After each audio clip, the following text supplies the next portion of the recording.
Hello friends, आज हम exercise 4.2 question number 7 start करेंगे। तो इसमें क्यूब वाला फार्मूला यूज़ होता है। तो सबसे पहले हम क्यूब वाले फार्मूला देखेंगे कि क्या है क्यूब का फार्मूला। तो ये देखिए मेरे पास मैंने लिखा हुआ है इसे a plus B whole cube का formula, A cube plus B cube plus 3ab into A plus B.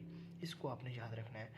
अब यहाँ पे जो a होता है उसका मतलब होता है पहली रकम, और b जो होता है उसका मतलब होता है दूसरी रकम। जैसे फ़र्ज़ करें, अगर मैं इसको ऐसे लिख देता हूँ, a की जगह मैंने लिख दिया 3x प्लस b की जगह मैंने लिख दिया 4y, इसका होल क्यूब। तो अब वही फार्मूला इस्तेमाल होना है। जहाँ पे a आएगा उसकी जगह हम लिखेंगे 3x। जैसे यहाँ पे a है तो इसकी जगह मैं क्या लिखूँगा 3x, और इसका क्या लिख दूँगा ऊपर क्यूब। अब ये दो हिंट से हैं तो इसका क्यूब ब्रैकेट लगा के लिखेंगे ताकि ये क्यूब इसका भी बन जाए और इस x का भी बन जाए। इसी तरह b की जगह पे हम क्या लिखेंगे, ये b रकम शुमार होगी, इसको a और इसको b शुमार करते हैं। तो ये हो जाएगा 4y, और इसके ऊपर भी क्यूब लिखा हुआ है तो हम इसके ऊपर भी क्यूब लिखेंगे, प्लस 3 a की जगह फिर a वाली रकम, तो a वाली ये रकम है यानी 3x, और साथ में है b, तो b की जगह पे हम क्या लिखेंगे 4y लिखा मैंने। अब ब्रैकेट में लिखा हुआ है a प्लस बी, इसका मतलब ये दोनों जो a प्लस बी है 3x प्लस 4y, ये दोनों यहाँ पे लिख देंगे। a की जगह पे लिखेंगे 3x, प्लस की जगह पे प्लस, और b की जगह पे 4y लिखेंगे जी। ऐसे फार्मूला हम अप्लाई करते हैं किसी भी रकम पे। तो इसी मेथड से हम इसको देखेंगे, फिर सॉल्व करेंगे। तो 3 का मुकाबला होता है 3 को 3 बार ज़रब करना। तो 3 को 3 बार ज़रब करें ऐसे, 3 ज़रब 3 ज़रब 3, 3 3 9, और 9 3 27, तो कितना बन जाएगा 27। और x की पावर 3, तो x की पावर यहाँ पे ऐसे 3 लिख देंगे। 4 का मतलब 4 को 3 बार ज़रब करेंगे, 4 ज़रब 4 ज़रब 4, तो 4 4 16, और 16 को 4 से ज़रब देंगे तो 64 हो जाएगा। ये बन जाएगा 64, और y की पावर 3 बन जाएगा। इसी तरह ये सारे ज़रब हो रहे हैं तो आप इन सब को ज़रब कर दें, 3 3 9, 9 4 36, तो ये बन जाएगा 36 एक्स वाई कहाँ से आए, ये भी x है और ये y है, ये दोनों ज़रब हो रहे हैं तो यहाँ ज़रब हो के एक्स वाई बन जाएंगे। और इसमें ये दोनों जमा हो रहे हैं तो इनको वैसे ही लिखेंगे 3x प्लस 4y।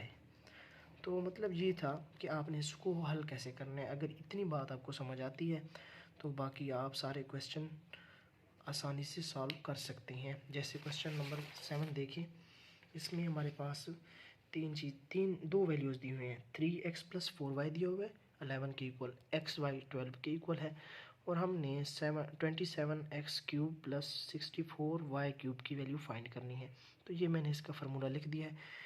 अब इस पे ये वाला फार्मूला क्यों अप्लाई होगा, आप इस रकम को देखें जो आपके पास पहली रकम दी हुई है 3x plus 4y is equal to 11।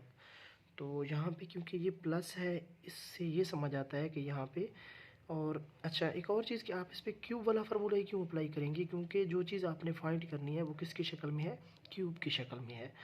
और डेटा को भी हमने देखना होता है, तो डेटा जो है ये इस शक्ल में दिया हुआ है कि इसमें ये वाला फार्मूला अप्लाई हो सकता है और ये वाली वैल्यू हमें मिल सकती है, तो इसलिए हम ये वाला फार्मूला अप्लाई करेंगे। अब इसका जो मैंने आपको मेथड बताया है कि आपने इसको ए शुमार करना है, इसको बी शुमार करना है, और ये एक अलहदा से हिस्सा है तो इसको इस साइड पे भी इसका जो भी प्रोसेस होगा वो साथ में देखेंगे।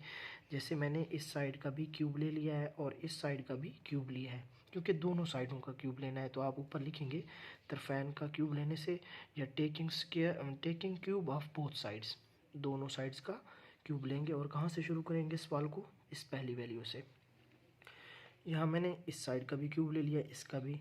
11 को 3 बार ज़रब करेंगे तो आपके पास बन जाएगा 1331, ठीक है। और इस साइड पे इसको ए समझना है तो ये फार्मूले के मुताबिक ऐसे इसको देख के हल करते जाना है। ए क्यूब मतलब पहली रकम का क्यूब, प्लस बी क्यूब मतलब दूसरी रकम का क्यूब, प्लस 3ab, 3a की जगह ये पहली रकम और b की जगह दूसरी रकम ये वाली, इंटू ए प्लस बी ये वाली, 3x प्लस 4y ये मैंने लिखा। और यहाँ से अगर देखें तो ये बन जाएगा 3 की पावर 3 27x³ बन जाएगा, 4 की पावर 3 64 y³ बन जाएगा, और ये ज़रा बो के 36 हो जाएंगे और xy आ जाएगा यहाँ पे। अब यहाँ से अगर देखें गौर से तो xy की वैल्यू हमारे पास दी हुई है क्वेश्चन में, तो आपने यहाँ पे xy की वैल्यू लिखनी होगी। और उसके बाद था हमारे पास ये वाली रकम, इसको हमने हल किया तो क्या बना हमारे पास 36xy, और 3x + 4y है। तो इसकी जगह आपने क्या लिखना है, जो क्वेश्चन में आपके पास वैल्यू गिवन है 3x + 4y किसके इक्वल है, 11 के, तो आपने यहाँ पे 11 दर्ज कर देना है, और इस साइड का क्यूब इधर लिखा हुआ है पहले से। अब आपने क्या करना है, ये दोनों रकमें नीचे लिखनी है। 36xy की जगह सिर्फ आपने इसकी वैल्यू 12 यहाँ पे दर्ज कर देनी है, और ये सारी रकमें आपस में ज़रब हो रही हैं तो इनको ज़रब कर दें, आपके पास ये आंसर बन जाएगा। और क्योंकि आप देखिए अगर गौर से तो यही चीज़ तो आपने इसकी वैल्यू फाइंड करनी है। यहाँ पे अगर देखें तो सवाल में उसने यही पूछा हुआ है, तो इसको इसी साइड पे रहने दें, और इस रकम को दूसरी साइड पे ले जाएंगे तो इसमें से ये माइनस हो जाएगी, तो यहाँ माइनस करेंगे तो आपके पास इसका ये आंसर आ जाएगा। और ये जो मेथड है 3-4 सवालों में यही अप्लाई होगा, और ये क्वेश्चन भी अहम है काफ़ी सारे, क्योंकि इन क्वेश्चन में से लॉन्ग क्वेश्चन पेपर में आ सकता है। अगर आपको ये क्वेश्चन समझ आया है तो आप इजीली अगले 3-4 क्वेश्चन इसी मेथड से सॉल्व कर सकते हैं। तो नेक्स्ट क्वेश्चन देखिए, अब x - y की वैल्यू दी हुई है 4, xy 21, x³ - y³। अब यहाँ आपने ये प्लस वाला साइन था, यहाँ पे माइनस वाला साइन है, तो मतलब क्यूब का माइनस वाला फार्मूला यहाँ पे लगेगा, और ये भी माइनस वाली रकम दी हुई है। तो क्या करेंगे, इस रकम को मैंने लिखा, इसका इस साइड पे क्यूब लिया, और इसका भी यहाँ पे क्यूब ले लिया, और नीचे मैंने इसका लिखा फार्मूला। तो फार्मूला है माइनस वाला a - b whole cube a³ - b³ -3ab × a - b। तो इसी फार्मूले को देख के आपने सारी वैल्यूज़ यहाँ पे दर्ज करनी है।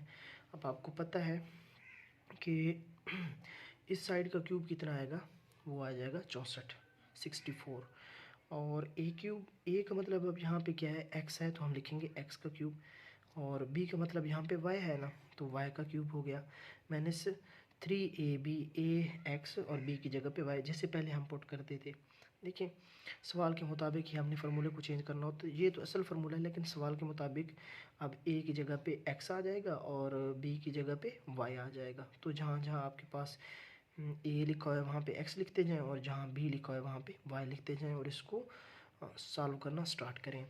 तो जहाँ हमारे पास ये बन जाएगा -3xy, तो xy की वैल्यू यहाँ पे आपके पास दी हुई है क्वेश्चन में, तो आप इसकी जगह 3 के साथ 21 ये है, तो इसको मल्टीप्लाई करा दें, और x - y भी दिया हुआ है, तो वो कितना है 4, जैसे यहाँ ऊपर दर्ज किया था, तो आपने यहाँ इसकी वैल्यू दर्ज कर देनी है। इन दोनों को तीनों को कर लेना है ज़रब करने के बाद दूसरी साइड पे इनको माइनस कर लेना है, जैसे यहाँ पे किए हुए हैं। ये माइनस तो नहीं हो रहा है, क्योंकि यहाँ पे ये माइनस हो रहे हैं, तो इस साइड पे आएगा तो क्या हो जाएगा, जमा हो जाएगा। तो ये इसको जमा करेंगे तो ये आपके पास इसका आंसर आ जाएगा यहाँ पे। क्वेश्चन नंबर 9 देखिए, इसमें हमारे पास 5x - 6y = 13 है, xy की वैल्यू है, और 125x³ - 216y³, ये हमने फाइंड करना है। तो आपने सिंपल दोनों साइडों का क्यूब ले लेना है और फार्मूला अप्लाई कर लेना है, माइनस वाला, ये वाला फार्मूला जो आपने ऊपर माइनस वाला देखा है, ये वाला सिंपल बिल्कुल इसी जैसा मैथ्स ये क्वेश्चन है। तो मैंने क्या किया, दोनों इस साइड का भी क्यूब ले लिया और इस साइड का भी क्यूब लिया। अब 5 का क्यूब 125 हो जाएगा, और 6 का क्यूब 216 हो जाएगा, और यहाँ पे -3 a की जगह पे 5x आ जाएगा, और b की जगह पे 6y आ जाएगा, और यहाँ पे a - b, तो 5x - 6y मैंने लिखा, और 13 का क्यूब लिया तो वो 2197 आया है। वही काम करना है, एक्स वाई यहाँ पे ज़रब होगा ना, 5 और 6, और ये 5 ज़रब होंगे तो कितना हो जाएगा, 5 6 इन दोनों, बल्कि ये ज़रब होंगे, 5 को 6 से ज़रब करेंगे 30, 30 को 3 से ज़रब करेंगे तो 90 बन जाएगा, और एक्स वाई आ जाएगा यहाँ पे, और इसकी जगह पे तो आपने क्वेश्चन वाली वैल्यू दर्ज करनी होती है। तो ये क्वेश्चन में दिया गया है 5x - 6y किसके इक्वल है, 13 के, तो आपने यहाँ पे तो 13 ही दर्ज करना है, और एक्स वाई की जगह भी एक्स वाई की वैल्यू भी दी हुई है 6, तो वो यहाँ दर्ज करेंगे, इन तीनों को करेंगे ज़रब, तो आपके पास कितना बन जाएगा, 70 20। तो यहाँ अब आपने क्या करना है, इसको दूसरी साइड पे जाकर क्या कर देना है, ऐड कर देना है। जैसे यहाँ पे मैंने किया है, इसको ऐड किया है, तो आपके पास ये आंसर बन गया। और यही चीज़ हमने यहाँ क्वेश्चन में मालूम करनी थी, तो हमारे पास इसका ये वाला आंसर आ गया है 9217। बिल्कुल इजी क्वेश्चन है, बस आपने थोड़ा सा इनको एक दो बार देखेंगे तो आपको इसकी अंडरस्टैंडिंग हो जाएगी कि कैसे आपने इसको सॉल्व करना है। नेक्स्ट क्वेश्चन थोड़े से डिफरेंट है, क्वेश्चन नंबर 10, 11, 12 ये वाले, कि इसमें हमारे पास एक वैल्यू बटे के नीचे दी होती है, जैसे x+1/x है। तो इस किस्म के क्वेश्चन के लिए हमारे पास एक वैल्यू ही काफ़ी हो जाती है दूसरी को फाइंड करने के लिए। उसकी रीज़न क्या है, आप देखेंगे, आप दोनों साइडों का लेंगे क्यूब। जैसे मैंने इस वैल्यू का इधर क्यूब लिया और इसका इस साइड पे, तो 3 का क्यूब तो 27 हो जाएगा, 3 बार मल्टीप्लाई करेंगे तो इस पे अप्लाई करेंगे। अब आपको ये चीज़ समझ आ जानी चाहिए कि जो पहली रकम होती है इसको हम हमेशा ए शुमार करते हैं, और जो दूसरी रकम होती है इसको हमेशा हम बी शुमार करते हैं। तो इसको जब ऐसे लिखेंगे फार्मूला, इस पे प्लस वाला लगेगा, ए प्लस बी होल क्यूब वाला। तो इस फार्मूले को जब ओपन करते हैं तो हमारे पास बन जाता है A cube plus B cube plus 3ab into A minus B. तो यही फार्मूला मैंने नीचे अप्लाई किया हुआ है। ए क्यूब का मतलब पहली रकम इसका क्यूब लिया, बी क्यूब का मतलब दूसरी रकम इसका क्यूब लिया, प्लस 3 लिखा। ए की जगह पे मैंने क्या लिखा, x, और बी की जगह पे 1/x। और आगे लिखा हुआ है a माइनस बी, तो मैंने प्लस आएगा यहाँ पे a plus B, a plus B, तो इसकी जगह मैंने a की जगह x प्लस 1/x मैंने यहाँ पे लिखा। अब यहाँ पे ये दो रकमें ज़राब हो रही हैं, तो एक ऊपर है और एक नीचे है, तो ये कैंसिल हो जाएंगे x, और इसकी जगह आप पहले से वैल्यू दर्ज करते हैं, तो ये हमारे पास वैल्यू इसकी दी हुई है, तो इसकी जगह हम 3 दर्ज कर देंगे। यहाँ पे सिर्फ 3 बच जाएगा, 3 को 1 से ज़रब करेंगे 3। अब सिंपल है, ये दोनों आपस में ज़रब हो रहे हैं तो आप इनको ज़रब करें, 9 बन जाएगा, और ये 9 दूसरी साइड पे माइनस हो जाएगा जैसे पहले करते हैं। और ये हमारे पास x+1/x की वैल्यू यहाँ पे आ जाएगी 18। सिंपल है बिल्कुल, पहले क्वेश्चन से भी ये आसान है। नेक्स्ट क्वेश्चन देखें, इसमें भी इस वैल्यू का अपने दोनों साइडों पे क्या ले लेना है, क्यूब ले लेना है। और ये माइनस का है तो यहाँ पे माइनस वाला फार्मूला अप्लाई होगा। तो ए क्यूब यानी x का cube plus B minus B cube यानी दूसरी रकम का क्यूब माइनस 3ab। तो a की जगह पे हम लिखेंगे x और b की जगह पे 1/x।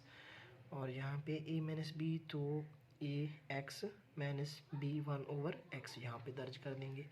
और पहले की तरह ये हमेशा से कट जाएंगे x और ये वाला x। तो यहाँ हमारे पास इस रकम की जगह हम ये वाली वैल्यू दर्ज करेंगे, x माइनस 1/x हमारे पास 7 के इक्वल है, पहले से क्वेश्चन में दिया हुआ है, यहाँ पे दर्ज कर देंगे। और ये आपने करना है हमेशा इसी मेथड से। इसको करेंगे इसके साथ ज़रब तो 21 हो जाएगा, और ये माइनस का है दूसरी साइड पे ये प्लस हो जाएगा, और आपके पास x क्यूब और 1/x। अच्छा यहाँ पे एक चीज़ देखें, ये 1/x का होल क्यूब था, इसका मतलब ये है ये 1 का भी क्यूब है और x का भी क्यूब है। तो 1 का क्यूब तो 1 ही आना है, और x का क्यूब मैंने यहाँ पे लिखा हुआ है साथ में। तो यही चीज़ हमने फाइंड करनी होती है, x³ माइनस 1/x क्यूब इसकी वैल्यू। तो ये बाकी जो सारी चीज़ें हैं इनको दूसरी साइड पे हमने ले जाना होता है, इक्वेशन की दूसरी साइड पे। तो ये माइनस हो रहे हैं तो दूसरी साइड पे ये प्लस हो जाएंगे। तो आपके पास x³ माइनस 1/x क्यूब का आंसर क्या आ जाएगा, 364। ये हमने फाइंड करना था। नेक्स्ट क्वेश्चन अगर देखें तो वो भी बिल्कुल इसी मेथड से और इसी तरीके से हल होगा। इसमें हमारे पास ए और बी समझिए आप इसको, इसकी वैल्यू दी हुई है 5, और इसकी हमने वैल्यू फाइंड करनी है 27 क्यूब वो प्लस 1/27 क्यूब इसकी। तो आप क्या करेंगे, इसके दोनों साइडों का क्या ले लेंगे, क्यूब ले लेंगे। जैसे यहाँ मैंने लिया है 5 का क्यूब, आपको पता है कितना आएगा, 125। और इस साइड पे आपने फार्मूला लगा देना है कौन से वाला, ए प्लस बी क्यूब वाला, क्योंकि ये प्लस की रकम है तो प्लस का फार्मूला लगाएंगे। तो अब तक आपको फार्मूला याद हो चुका होगा, A cube plus B cube plus 3ab A plus B. तो यहाँ से देख के मैंने सारी वैल्यूज़ पुट कर दी हैं इसके मुताबिक। और आपको पता है यहाँ पे ये वाला 3x ऊपर है और ये नीचे है और ज़रा बोल रहे हैं तो ये कैंसिल हो जाएंगे, तो 3 इंटू 3, 3 इंटू 1 3 आ जाएगा। और इसकी जगह आपने हमेशा वैल्यू जो आपको क्वेश्चन में गिवन होती है वो दर्ज करनी होती है 5, तो ये मैंने दर्ज की है। तो ये और 3 का क्यूब ये आपको पता है कितना हो जाएगा 27, और x का क्यूब x क्यूब, और 1/3 का क्यूब 27, x का क्यूब साथ में। तो इसी सारे फैक्टर की हमने वैल्यू फाइंड करनी थी। तो ये प्लस हो रहा है 15, इस साइड में जाएगा तो ये माइनस हो जाएगा। 125 में से 15 माइनस करेंगे तो 110 इसका आंसर आ जाएगा, और इसकी वैल्यू हमारे पास 110 आ जाएगी। एक रिक्वेस्ट है आपसे, अगर आपको वीडियो पसंद आए तो लाइक लाजमी कर लिया करें, और अगर पसंद नहीं आती तो डिसलाइक भी लाजमी किया करें, ताकि मुझे इस चीज़ का अंदाज़ा हो कि मैं बेहतर कर रहा हूँ या मतलब इसमें कुछ इम्प्रूवमेंट की ज़रूरत है। Thanks for watching.